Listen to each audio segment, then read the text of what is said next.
اپنی گفتگو کو لے کر چلیں گے۔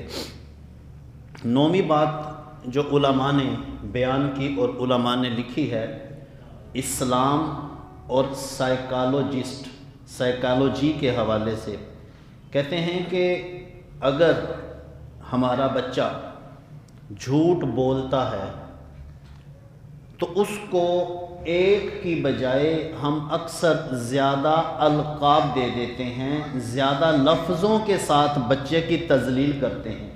مثال کے طور پہ ہمارے بیٹے نے جھوٹ بولا تو ہم اسے کیا کہتے ہیں؟ ہمیں تو کہنا یہ چاہیے تھا بیٹا تو نے جھوٹ بولا ہے، تو جھوٹا ہے، بات ختم تھی۔ مگر ہم کیا کہتے ہیں؟ ہم کہتے ہیں تو جھوٹا ہے، تو بدماش ہے، تو عیار ہے، تو مکار ہے، تو فریبی ہے، تو دھوکے باز ہے، تو بندہ ٹھیک نہیں ہے۔ غلطی ایک کی، مگر اس غلطی کے عوض ہم اپنے بچے کو اتنے سارے فضول قسم کے نام دے دیتے ہیں کہ ہمارا بچہ پریشان ہو جاتا ہے۔ اور پھر کل کو کیا ہوتا ہے کہ بچہ آپ کے ان حروف کو سن چکا ہوتا ہے، ان لفظوں کو سن چکا ہوتا ہے۔ جب کل کو آپ اپنے بچے کو اسی طرح سے ندامت دلانے کی کوشش کریں گے یا اپنے بچے کو ان باتوں سے منع کرنے کی کوشش کریں گے تو وہ جو بچہ آپ کا ہوتا ہے وہ پہلے سے آپ کی ان ساری باتوں کو سن چکا ہوتا ہے، تو پھر آپ کے بچے کے دماغ کے اوپر اس بات کا اثر ہی نہیں ہوتا ہے۔ پھر وہ کہتا ہے خیر ہے مجھے تو میرے باپ نے پہلے بھی جھوٹا کہا تھا، خیر ہے میرے باپ نے مجھے پہلے بھی مکار کہا تھا، فریبی کہا تھا، اور خیر ہے مجھے میرے باپ نے پہلے بھی بدماش کہا ہوا ہے۔ پھر بچہ ان باتوں کے اوپر توجہ نہیں کرتا۔ پھر اس کا نقصان کیا ہوتا ہے؟ آپ کا بچہ جھوٹ بولنے کا عادی ہو جاتا ہے اور پھر وہ ان لفظوں کی کوئی اہمیت ہی نہیں سمجھتا۔ تو اپنے بچوں کو برے لقب نہ دیں، القاب اس طرح کے نہ دیں، بڑی محبت کے ساتھ اپنے بچوں کو بٹھا کے سمجھا لیں۔ اور پھر اگلی بات کیا کی؟ 10ویں بات کہتے ہیں بچہ اگر غلطی کرے تو بچے کو فوراً نہیں ڈانٹیں، کچھ دیر کے لیے رک جائیں۔ آپ اگر بیٹھے ہیں تو آپ لیٹ جائیں، آپ اٹھ کے وضو کر لیں، آپ اٹھ کے 2 نفل پڑھ لیں اور کچھ وقت اپنے آپ کو دیں، کچھ وقت اپنے بچے کو دیں۔ جب دونوں کا مائنڈ، دماغ ریلیکس ہو جائے، پرسکون ہو جائے، پھر دونوں باپ بیٹا بیٹھ جائیں اور باپ بتائے بیٹا یار تو نے یہ والی غلطی کی ہے، میرا بیٹا ایسے نہیں کرتے۔ آپ دیکھیں گے آپ کے لہجے میں جب وہ مٹھاس آ جائے گی، محبت آ جائے گی، جو اس وقت غصے کے وقت آپ نے اونچا اونچا بول کے بات کرنی تھی، جب آپ کو غصہ آیا تو ظاہر سی بات آپ اونچے لہجے میں بات کریں گے نا، اونچی اونچی بات کریں گے، تو پھر بچہ اس بات کو سمجھ جاتا ہے کہ اونچا بولنے سے دوسرے بندے کی آواز دب جاتی ہے، تو پھر کل کو آپ کا بچہ بھی اونچا بولنا شروع کر دیتا ہے۔ پھر کل کو آپ کا بچہ دوسروں کے اوپر بھی روب ڈالے گا۔ پھر کل کو جب آپ کا بچہ آپ کے برابر جوان کھڑا ہو جائے گا، اس کا قد برابر ہو جائے گا، پھر وہ بھی اونچا بولنے کا مزاج بنائے گا۔ تو کرنا کیا ہے؟ یہاں پہ صوفیاء اور علماء کہتے ہیں کہ اپنے بچوں کو فوراً مت ڈانٹیں، کچھ وقت دیں، تھوڑا سا وقت اپنے آپ کے لیے بچا لیں، تھوڑا سا وقت بچے کو دے دیں، اور پھر کچھ دیر کے بعد اپنے بچے کو بٹھا کے سمجھائیں۔ اتنی دیر میں باپ کا غصہ بھی ٹھنڈا ہو جائے گا اور بیٹے کی جو جذباتی کیفیت ہے وہ بھی کم ہو جائے گی، اور پھر محبت کے ساتھ اپنے بچے کو جب سمجھائیں گے، آپ کا بچہ جو آپ نے اونچا اونچا بول کر اپنے بچوں کو سمجھانا تھا، اس سے زیادہ آپ کا میٹھا لہجہ آپ کے پتر کے دل پہ اثر کرے گا۔ لہجے میں اگر رس ہو تو 2 بول ہی بہت ہیں، انسان کو رہتی ہے محبت کی زبان یاد۔ اور اگر آپ اونچے لہجے میں بات کریں گے تو پھر بچہ اپنی انا کا مسئلہ بنا لے گا، پھر بچہ کہے گا بس ٹھیک ہے اب میں تمہیں کر کے دکھاؤں گا، میں پہلے تو نہیں کرتا تھا نا، اب میں کروں گا۔ تو یہاں پہ آ کے پھر بچے ہم سے دور ہو جاتے ہیں۔ تو پھر اگلی بات کیا کہی؟ 11ویں بات کہا کہ بچے کے دماغ کے اندر یہ بات لازمی ڈالیں کہ بیٹا اپنی ماں سے اور اپنے باپ سے ہر بات شیئر کرے، مگر اس کے لیے ماں باپ کو تحمل کا مظاہرہ کرنا پڑے گا۔ ہوتا کیا ہے؟ بیٹا بھی ڈر رہا ہوتا ہے، بیٹی بھی ڈر رہی ہوتی ہے، نہ وہ ماں سے بات کر پاتے ہیں نہ وہ باپ سے بات کر پاتے ہیں، اور پھر وہ مشورے کے لیے یا بات کے لیے پھر وہ اپنے دوستوں کے ساتھ بات کرتے ہیں، یا دیگر ان لوگوں سے بات کرتے ہیں جن کے ہاتھوں میں وہ چڑے ہوتے ہیں، تو جب ان کو وہاں سے غلط مشورہ ملتا ہے تو بچے انہی راہوں پہ چل جاتے ہیں۔ تو بچے کے اندر اس قدر آپ نے محبت پیدا کرنی ہے درمیان میں آپس کے، کہ بیٹا آپ سے کھل کھلا کے اپنی ساری زندگی کی بات کر سکے۔ اور بعض اوقات ایسا ہوتا ہے کہ بیٹے کی بات غلط ہوتی ہے، بیٹی کی بات غلط ہوتی ہے، وقتی طور پہ آپ کو غصہ آ جاتا ہے، تو اپنے آپ کو سنبھالیں۔ کیوں؟ یہ آپ کے بچے کی تربیت کا مرحلہ ہے۔ یہاں پہ بہت ضروری ہے کہ آپ اپنے صبر اور برداشت کے ساتھ کام لیں۔ جب یہاں صبر اور برداشت سے کام نہیں لیں گے نا، تو پھر دوبارہ آپ کا بیٹا، آپ کی بیٹی آپ سے بات نہیں کرے گی آ کے۔ آج اس نے کوئی غلط قدم اٹھایا ہے، آج وہ کہیں پہ غلطی کر رہی ہے، تو وہ سیدھا ماں کے پاس آئے گی، باپ کے پاس آئے گا، ابو جی مجھ سے یہ غلطی ہو گئی ہے۔ تو باپ کہے گا اچھا بیٹا آئندہ نہیں کرنا، اس طرح نہیں، اس طرح معاملات کو ہینڈل کرتے ہیں۔ اور جب بیٹا باپ کے پاس آئے اور آ کے بیٹے کو، جب باپ نے سنا بیٹے کی بات کو، تو باپ ڈنڈا پکڑ لے یا باپ جوتا اٹھا لے، تو پھر وہ بیٹا دوبارہ اپنے باپ سے بات نہیں کرے گا۔ محبت کا مزاج بنا کے اپنے بیٹے کی ہر بات کو سنیں۔ اپنے بیٹے کی بات کو جب سننے کا مزاج بنائیں گے نا، تو آپ کے بچے آپ کے ساتھ ہر بات کریں گے۔ مگر ہمارا یہ المیہ ہے، ہم باہر کے لوگوں کے لیے بڑے میٹھے ہوتے ہیں، بڑے رس بھرے ہوتے ہیں، بڑے محبت والے ہوتے ہیں، مگر ہم اپنے گھر کے اندر سخت لہجہ رکھتے ہیں، بچوں پہ روب ڈال کے رکھتے ہیں۔ یہ بات یاد رکھیے گا، شریعت نے اس بات کی نفی کی ہے کہ ہر وقت ہی چہرے کے اوپر اپنی آپ مزاج اپنا گرم بنا کے رکھیں، تیوری چڑھا کے رکھیں چہرے کے اوپر، اس بات سے منع کیا گیا ہے۔ بلکہ حکم ہے مسکراتے ہوئے گھر میں داخل ہو، مسکراتے ہوئے بات کرو۔ تو جب آپ کا بیٹا آپ سے بات کرنے لگ پڑے تو یہ 10 سال سے لے کے 13 سال کی عمر تک ہوتا ہے، مگر آج تو 13-14 سال کا جو بچہ ہوتا ہے وہ باپ کے برابر قد کر جاتا ہے۔ اور اکثر پھر جب باپ نے وقت نہیں دیا ہوتا، بیٹے کی بات کو سنا نہیں ہوتا، تو پھر وہ جو بیٹا ہے پھر وہ باہر کے جا کے لوگوں سے مشورے کرتا ہے، پھر وہ لوگوں کے ہاتھوں چڑھ جاتا ہے، بیٹے کا بیڑا غرق ہو جاتا ہے، وہ زندگی بے ترتیب ہو جاتی ہے۔ میں نے بہت سے والدین دیکھے ہیں، آج بھی وہ اپنے بچوں کے دوست ہیں، بچوں سے کرکٹ بھی کھیلتے ہیں، فٹ بال بھی کھیلتے ہیں، بچوں کے ساتھ مذاق بھی کرتے ہیں، مگر یہ بھی بات ہے، کرکٹ اپنی جگہ، مذاق اپنی جگہ، فٹ بال اپنی جگہ، مگر اپنے بیٹوں کے ساتھ 5 وقت نماز بھی پڑھتے ہیں۔ تو یہ شریعت کا مزاج ہے۔ یہ چیز جب میرے آپ کے درمیان آ جائے گی تو یقیناً ہمیں اپنے بچوں کی پرورش کے اندر پھر ہمیں پریشان ہونے کی ضرورت نہیں ہے۔ تو اس کے لیے ماں باپ کو تحمل کا مظاہرہ کرنا پڑے گا۔ 12ویں چیز علماء نے کیا لکھی ہے؟ علماء نے لکھی ہے کہ کبھی بھی ایک طرف کی بات سن کے فیصلہ نہ کریں۔ اکثر یہ ہوتا ہے کہ جی بڑا منڈا ہے تو میرا لاڈلا ہے، سب تو چھوٹا ہے تو ہے بھی لاڈلا ہے، تو جو درمیان والے وہ ستیلے ہوتے ہیں۔ اکثر یہ بات سننے کو ملتی ہے، جو بڑا ہے نا جی پلیٹھی کا ہے تو یہ لاڈلا ہے، تو جو چھوٹا ہے وہ دشمن ہے، یا درمیان والے دشمن ہیں؟ نہیں، وہ بھی آپ کے بچے ہیں۔ تو ہوتا کیا ہے، ایک طرف سے بات سنتے ہیں، ادھر سے بات سن کے ہم دوسرے بچے کو ڈانٹ دیتے ہیں، جبکہ ہم فیصلہ نہیں کر پاتے کہ غلطی کس کی ہے۔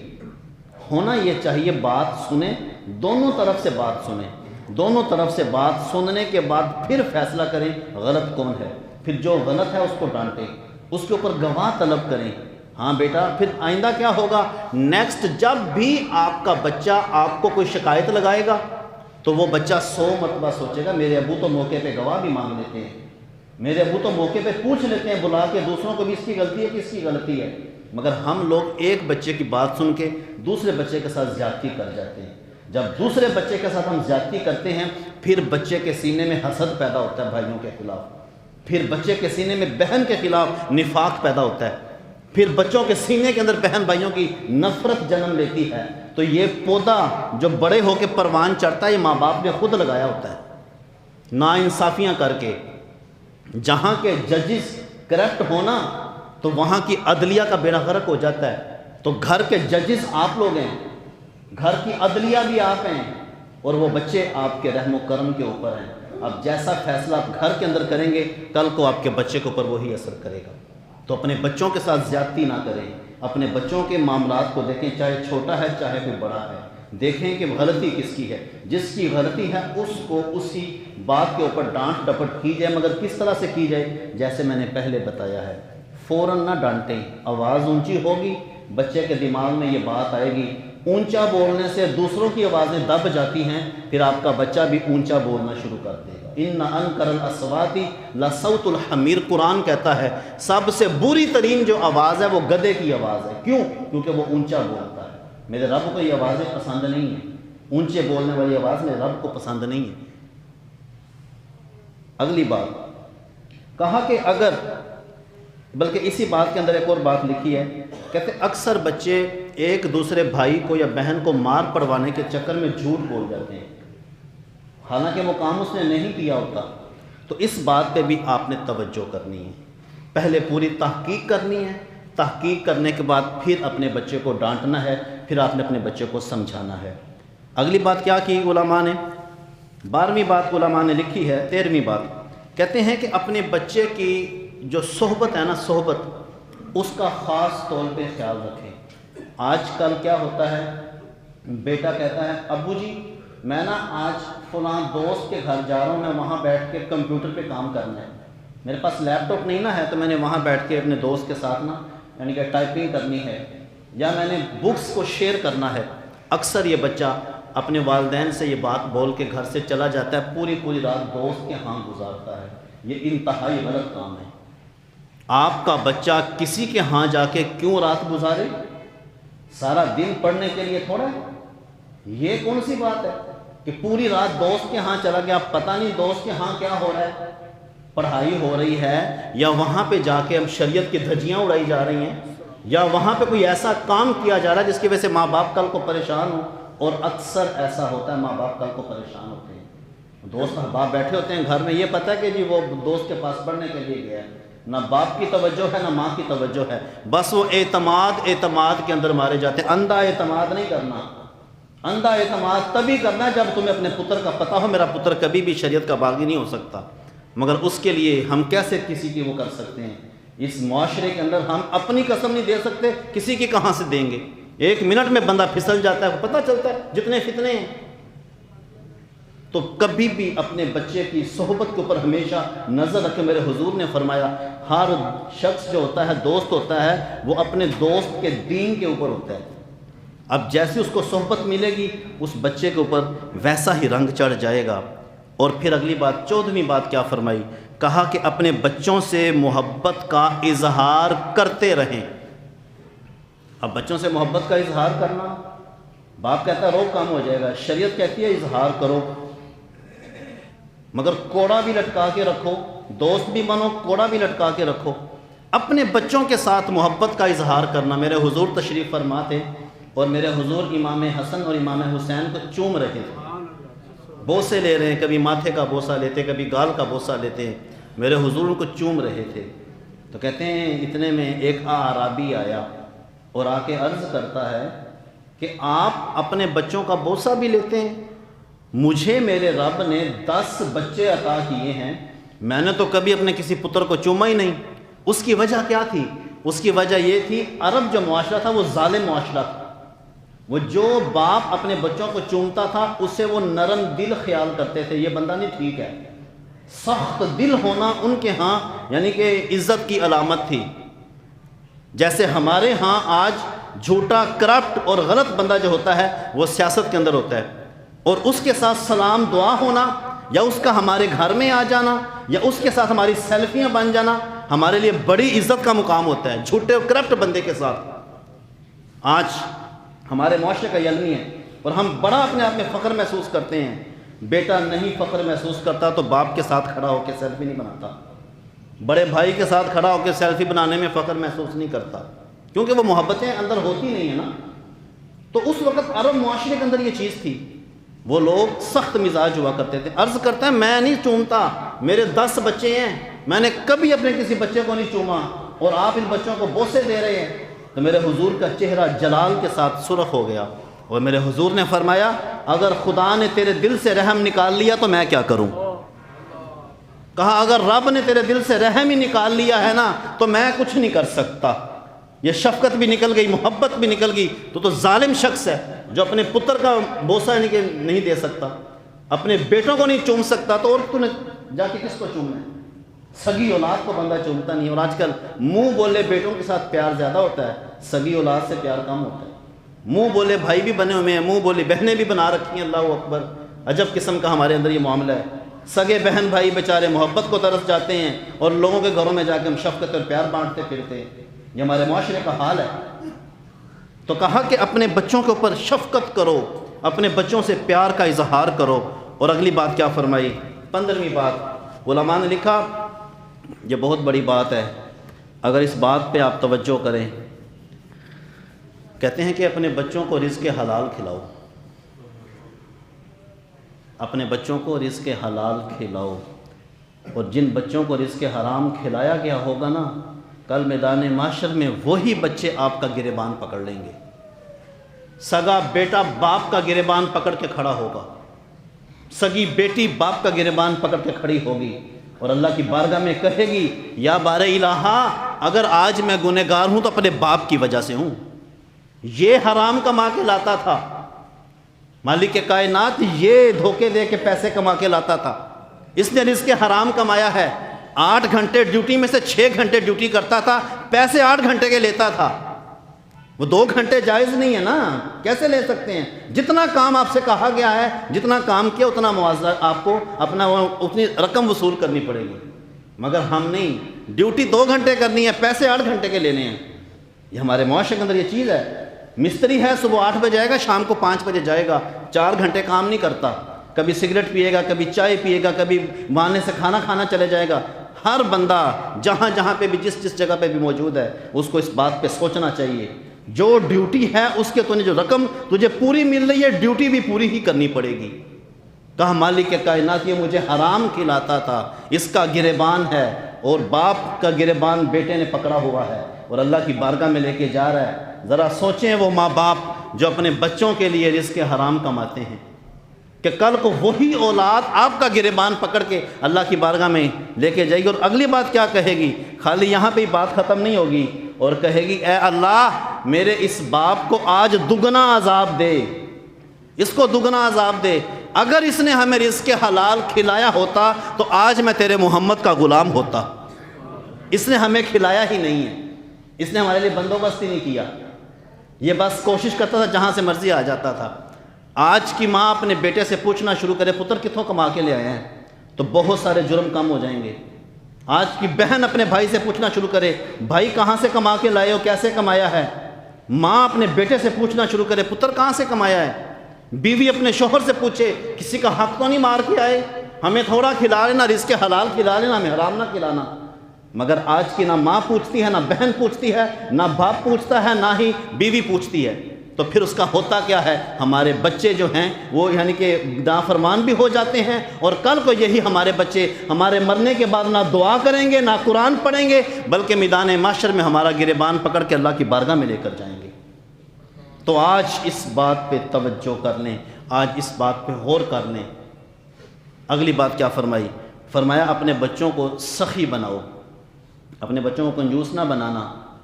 اور سخی بنانے کے لیے امام محمد رضا خان فاضل بریلوی کے حوالے سے، امام غزالی کے حوالے سے امام احمد رضا نے لکھا ہے، کہتے ہیں کہ آپ کے پاس ایک شخص آیا اور آ کے عرض کرتا ہے حضرت میں اپنے بیٹے کو سخی بنانا چاہتا ہوں، بتائیں میں کیا کروں۔ کنجوسی، اللہ اکبر، اللہ تعالیٰ معاف کرے کنجوس بندے کو ڈبل حساب دینا پڑنا کل قیامت کے دن۔ ایک پیسہ روکنے کا حساب دینا پڑنا ہے، اور جو جہاں لگایا تھا کیسے لگایا تھا اس کا حساب الگ ہے، کمایا کیسے وہ الگ ہے۔ جس نے کمایا لگا دیا اس کا تو حساب سنگل ہو گیا۔ کنجوس بندے کے ساتھ ڈبل معاملہ ہے میدان محشر کے اندر، یہ بات یاد رکھیے، ڈبل حساب ہے۔ اور ویسے کتنا جو وہ بدبخت بیچارہ بندہ ہوتا ہے، لاکھوں روپیہ اکاؤنٹ میں پڑا ہوتا ہے، اپنے اوپر لگا بھی نہیں سکتا، کروڑوں روپیہ بندے کے پاس ہوتا ہے اور بندہ شکل سے فقیر لگ رہا ہوتا ہے۔ میرے حضور نے فرمایا اگر رب نے دیا ہے تو تمہارے اوپر وہ نظر بھی آنا چاہیے۔ مگر ہمارے ہاں کیا مزاج ہے؟ ہمارے ہاں جناب ٹوٹا ہوا جوتا ہوتا ہے، پھٹی پرانی جرابیں ہوتی ہیں، دھوتی پہنی ہوتی ہے، پھٹا پرانا کرتا ہوتا ہے۔ یہ عاجزی ہے، یہ عاجزی نہیں ہے میرے بھائی، یہ کوئی عاجزی نہیں ہے، یہ تیرا اپنا دین ہے، یہ میرے مصطفیٰ کا دین نہیں ہے، یہ بات یاد رکھیے گا۔ میرے حضور نے جو دین دیا وہ بڑی محبت والا دین ہے۔ میرے حضور نے فرمایا اللہ نے بڑا سونا بنایا ہے تو سونے پھر بن کے بھی دکھایا کرو۔ بلکہ فرمایا زلفیں دی ہیں نا، بال دی ہیں، داڑھی دی ہے، اس کو سنوار کے رکھا کرو، اس کو تیل بھی لگاؤ، خوشبو بھی لگاؤ، اچھا لباس بھی پہنو۔ اپنے بچوں کو سخی کیسے بنانا ہے؟ کہا حضرت میرا بیٹا ہے، میں نے سخی بنانا چاہتا ہوں، کہا جب بھی کسی غریب کی خدمت کر اپنے پتر کے ہاتھ سے کروایا کر۔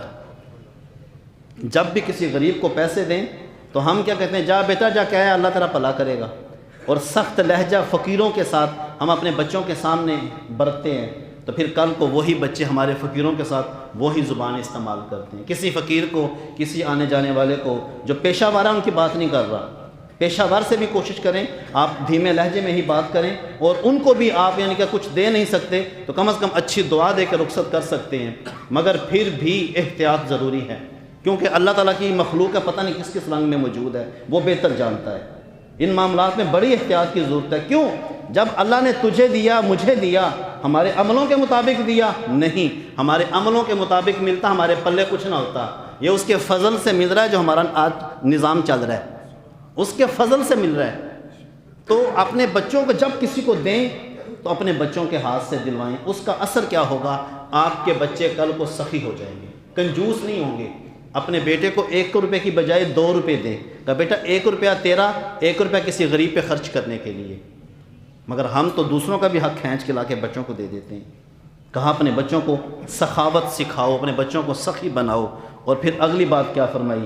آپ نے فرمایا اپنے بچوں پہ کم عمر جو بچے ہوتے ہیں نا، ان کے اوپر ماں کو چاہیے وہ سختی کرے اور باپ کو چاہیے بھی سختی کرے، مگر یہاں پہ ہمارے گھروں کے اندر ایک ماحول ہے، اگر باپ بچے کو ڈانٹ دیتا ہے نا تو ماں کہتی کوئی بات نہیں میرا لال ہے، میرے پاس آ جا، سینے سے لگا لیتی ہے۔ وہ سمجھتی ہے میں نے بات کور کی ہے، آپ نے بات کور نہیں کی، آپ نے بچے کو بگاڑ دیا ہے۔ ماں نے ڈانٹ دیا تو باپ نے سینے سے لگا لیا، کوئی بات نہیں خیر ہے تیری ماں تو بولتی رہتی ہے۔ یہ بظاہر آپ کے لفظ ہوتے ہیں مگر آپ اپنے بچوں کو بگاڑ رہے ہوتے ہیں۔ اگر وہ ڈانٹ آپ نے دی ہے اپنے بچے کو تو پھر کچھ لمحے انتظار تو کریں، کچھ لمحے اس بچے کو سوچنے تو دیں۔ میں ایسے والدین کو جانتا ہوں جو اپنے بچوں کو ڈانٹ دیا کرتے تھے، اور جب وہ بچے سو جایا کرتے تھے ماں باپ کو نیند نہیں آتی تھی، سوئے ہوئے بچوں کا ماتھا چومنے کے بعد سویا کرتے تھے، سوئے ہوئے بچوں کا ماتھا چومتے تھے۔ کیوں؟ تاکہ بچے کے دل میں یہ بات نہ پیدا ہو کہ میرے باپ نے ڈانٹا بھی ہے ساتھ ہی ماتھا بھی چوم لیا ہے، اس سے بچے آپ کے بگڑ جائیں گے۔ تو اس بات پہ ہاں قرآن کے معاملے میں سختی کریں، نماز کے معاملے میں سختی کریں، عائز و اقربا کے معاملات میں سختی کریں، گالی گلوچ کے معاملات میں سختی کریں، منع کریں بیٹا یہ کام نہیں کرنا۔ جب ہم یہ عمل کریں گے تو ہمارے بچے کبھی بھی حضور کے دین سے باغی نہیں ہوں گے، ہمارے گھروں کے اندر ایک محبت کا جہاں آباد ہوگا۔ اب جتنی باتیں میں آپ کے سامنے کر رہا ہوں، اگر ہم لوگوں نے انہی باتوں کے مطابق اپنی اور اپنے بچوں کی زندگی کے اوپر غور کیا ہوتا، توجہ دی ہوتی، تربیت کی ہوتی، تو آج کوئی بھی باپ پریشان نہ ہوتا، آج کوئی بھی ماں پریشان نہ ہوتی، گھروں کے اندر سکون ہونا تھا۔ اور اگلی بات کیا فرمائی؟ کہا کہ ماں کو چاہیے کہ وہ بچے کو اس کے باپ کا مقام سمجھائے، سمجھاتی رہے، بتاتی رہے۔ اب کس طرح سمجھانا ہے؟ علماء نے لکھا ہے کہ جب باپ گھر آئے تو ماں بتائے بیٹا جیسے ہی والد گرامی گھر میں داخل ہوں تو انہیں تعظیم کے لیے کھڑے ہو جانا ہے۔ اگر میں یہ سوال کروں کتنے بیٹے ہیں جب باپ گھر میں داخل ہوتا ہے تو وہ اٹھ کے کھڑے ہو جاتے ہیں، مگر آج باپ گھر میں داخل ہوتا ہے السلام علیکم بھی کہتا ہے تو بیٹے ٹی وی دیکھ رہے ہیں، بیٹے موبائل پہ لگے ہوئے ہیں، بیٹوں کو کوئی توجہ ہی نہیں ہے ہمارا باپ گھر کے اندر آیا ہے۔ ایک انجان شخص جیسے گھر میں داخل نہیں ہوتا وہ بیچارہ اس طرح سے آتا ہے۔ اس کی وجہ کیا ہے؟ اس کی وجہ یہ کہ ماں نے بچوں کے سینے کے اندر باپ کا ادب نہیں ڈالا، باپ کا مقام نہیں ڈالا۔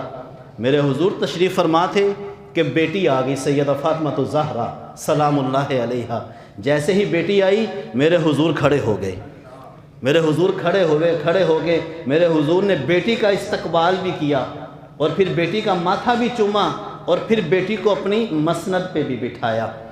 ماں آئی میرے حضور کھڑے ہو گئے، میرے حضور نے کائنات کی سب سے قیمتی دولت جس کو کالی کملی کہا جاتا ہے ماں کے قدموں میں بچھا دی۔ آج کے بیٹے کے دروازے بند ہیں گھر کے ماں کے لیے، کہتا ہے بس ٹھیک ہے جڑے بیٹے نے بہتا پیار کرنی ہے اندے کول ہی رہے، مائیں سب سے پیار کرتی ہیں، پتر باپ سب سے پیار کرتے ہیں، سب کے بچے سمجھے ہوتے ہیں بھائی، یہ بچوں نے آگے سے آگے وہ معاملہ کر دیا ہے، نہیں ماں باپ کے لیے سب برابر ہوتے ہیں۔ تو حضور کے لیے حضور نے چادر بچھا دی۔ تو بتانے کا مقصد یہ ہے، جب ماں اپنے بچے کے سینے میں یہ بات ڈالے گی کہ بیٹا اپنے باپ کے لیے کھڑے ہو جانا ہے، جب وہ آئیں اپنے باپ کو پانی پیش کرنا ہے، بیٹا کبھی بھی اپنے باپ کے آگے سے نہیں گزرنا۔ ہمارے پاس کچھ طالبات پڑھنے کے لیے آئیں تو میں حیران تھا، ان کی والدہ بیٹھی ہوئی ہیں اور وہ بچیاں 8 سے 10 مرتبہ اٹھ کے گئی ہیں نا، وہ ماں کے آگے سے ایک مرتبہ بھی نہیں گزری۔ میں بڑا نوٹڈ سا بندوں میں نوٹ کر رہا تھا، میں نے کہا یہ کیا؟ میں اس کی والدہ سے پوچھا، میں نے کہا یہ آپ کی بچیاں آگے سے نہیں گزر رہی، پیچھے سے گزر رہی ہیں؟ کہا کہ ہم نے اپنے بچوں کو یہ تعلیم دی ہوئی ہے کبھی بھی ماں باپ کے آگے سے نہیں گزرنا، جہاں پہ بھی بیٹھے ہوں ان کے پیچھے سے گزرنا ہے، چاہے تمہیں چند لمحوں کے لیے رکنا ہی پڑ جائے۔ ماں سے کہنا ماں تھوڑا سا آگے نا، میں نے پیچھے سے گزرنا ہے۔ کہا جو ماں باپ کے پیچھے لگ جاتے ہیں نا، پھر دنیا ان کے پیچھے لگ جاتی ہے، پھر وہ دنیا میں کامیاب ہوتے ہیں۔ تو صاحب ذرا غور تو کریں نا ان باتوں پہ، کتنی محبت بھری باتیں ہیں۔ اگر یہ باتیں آج میرے آپ کے بچوں کے اندر آ جائیں تو ہمارا گھر جنت نہیں بن جائے گا؟ ماں بیٹھی ہو اور جیسے ہی اس کا شوہر، اس بچے کا باپ گھر میں داخل ہو، بیٹا بھاگ کے جائے اور جا کے اپنے باپ کے ہاتھ چوم لے، سارے دن کی تھکاوٹ نہیں اتر جائے گی؟ بیٹا اسکول سے مدرسے سے پڑھ کے آئے اور گھر جو ماں روٹیاں پکا رہی ہے، روٹیاں پکاتی ہوئی ماں کا ہاتھ چوم لے تو ماں کی ساری تھکاوٹ نہیں دور ہو جائے گی؟ مگر کہاں وہ بچے، کہاں وہ بیٹیاں جو ماں کے ماتھے چوما کرتی تھی، ماں کے ہاتھ چوما کرتی تھی، اور باپ کے لیے جو اپنی جگہ کو چھوڑ دیا کرتی تھی۔ یہ میرے حضور کی سنت ہے بھائی، اگر اس پر عمل کر لیں۔ اگلی بات کیا فرمائی؟ فرمایا کبھی بھی اپنے بچوں کو ڈی گریڈ نہ کریں۔ آج کل پتہ کیا ہوتا ہے، ٹیکنالوجی کا دور ہے اور زمانہ بڑا فاسٹ جا رہا ہے۔ اس بات کو تسلیم کریں کہ آپ کے بچے کے پاس اگر کوئی نالج زیادہ ہے، آپ کا بچہ کسی چیز کے بارے میں زیادہ جانتا ہے جس کے بارے میں آپ نہیں جان پائے۔ مثال دیتا ہوں، باپ 5 پڑھا ہے، 10 پڑھا ہے، باپ کی عظمت کا مقابلہ نہیں ہے، مگر جس دور سے ہم گزر رہے ہیں اس میں بچہ کمپیوٹر کو زیادہ جانتا ہے اور والد گرامی نہیں جانتے، تو باپ اس بات کو تسلیم کرے۔ مگر ہم جب بچہ آ کے ہمیں یہ بتاتا ہے ابو جی مجھے کمپیوٹر بھی آتا ہے، آپ کے دور میں کمپیوٹر نہیں تھا، تو والد گرامی ناراض ہو کے بچوں کو تذلیل کر دیتے ہیں۔ تذلیل کرنے کی بجائے اس بات کو ایکسیپٹ کریں، مگر ساتھ میں یہ بات کریں بیٹا تیرا دور اور تھا، ہمارا دور اور ہے۔ سمجھانے کا طریقہ ہی ہے نا، بتانے کا طریقہ ہی ہے۔ تو اپنے بچوں کو ڈی گریڈ نہ کریں، اپنے بچوں کو اپریشیٹ کریں، اپنے بچوں کو حوصلہ دیں، اپنے بچوں کے ساتھ محبت کے ساتھ پیش آئیں۔ کہا ہاں بیٹا اگر تو آج کامیاب ہے نا، مگر بیٹا یہ بھی تو دیکھنا تیری کامیابی کے پیچھے تیرے باپ کی محنت ہے۔ اس طرح سے اپنے بچوں کو کور کر لیں، چہ جائے کہ ہم اپنے بچوں کو اس طرف لے آئیں۔ اور 20ویں اور آخری بات کیا کہی؟ کہا کہ یہ کام لازمی کریں، کہا کہ روزانہ اپنے بچوں کے ساتھ بیٹھ کے کھانا کھایا کرو۔ دولت کمانے کے چکر میں صبح نکلتے ہیں، رات کو آتے ہیں، بچے سوئے ہوتے ہیں۔ کس وقت کے جن کے لیے روٹی کما کے آ رہے ہیں وہ تو سوئے پڑے ہیں، جن کے لیے آپ سارا دن دھکے کھا کے آ رہے ہیں وہ تو سوئے پڑے ہیں بیچارے، وہ تو آپ کے ساتھ بیٹھ کے کھانا بھی نہیں کھا سکے۔ کہا کم از کم والد گرامی اور والدہ اپنے بچوں کے ساتھ بیٹھ کے ایک وقت تو کھانا کھائیں یار۔ ویسے کھانا تو 3 ٹائم کھانا چاہیے، ناشتہ بھی کریں، دوپہر کا بھی کھائیں، شام کا بھی کھائیں، کوشش کریں بچوں کے ساتھ کھائیں۔ تو جو ان سے پردیس میں چلے گئے ہیں پیسوں کے چکر کے اندر، ان کی اولادوں کا کیا حال ہوتا ہے پیچھے سے آپ جانتے ہی ہیں۔ بچے کو پتہ ہوتا ہے جی میرا باپ باہر ہے، پیسے کما کے بھجوا رہا ہے، بس پیسے کا پتہ ہوتا ہے، باپ کا نہیں پتہ ہوتا کہ باپ کا مزاج کیا ہے، باپ کا رویہ کیا ہے، باپ کیا چاہتا تھا، باپ کیوں اتنی محنت کے لیے گیا، باپ نے پوری زندگی سفر میں کیوں گزار دی، باپ نے پوری زندگی کیوں اوور ٹائم لگا کے گزار دی، بچے کو پتہ ہی نہیں ہوتا ہے۔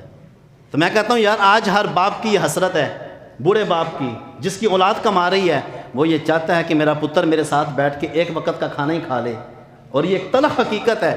سفید داڑھیوں والے بھی سوچتے ہیں چارپائی پہ لیٹ کے یار ساری زندگی پتر واسطے کمایا سی تے پتر تیرے کول بیٹھ کے میری گل بھی نہیں سنتا۔ بڑے بڑے لوگ آپ کو پریشان نظر آئیں گے، بڑے بڑے گھروں کے اندر آپ کو یہ معاملے نظر آئیں گے۔ اس کی وجہ کیا ہے؟ اس کی وجہ یہی ہے کہ ہم نے اپنے بچوں کے ساتھ بیٹھ کے کبھی کھانا کھایا ہی نہیں۔ اور اگر مزاج ایسا ہو، باپ بھی بیٹھا ہے، بیٹا بھی بیٹھا ہے، ماں بھی بیٹھی ہے، تیرانی بھی بیٹھی ہے، تیرانی تلاوت کر دے،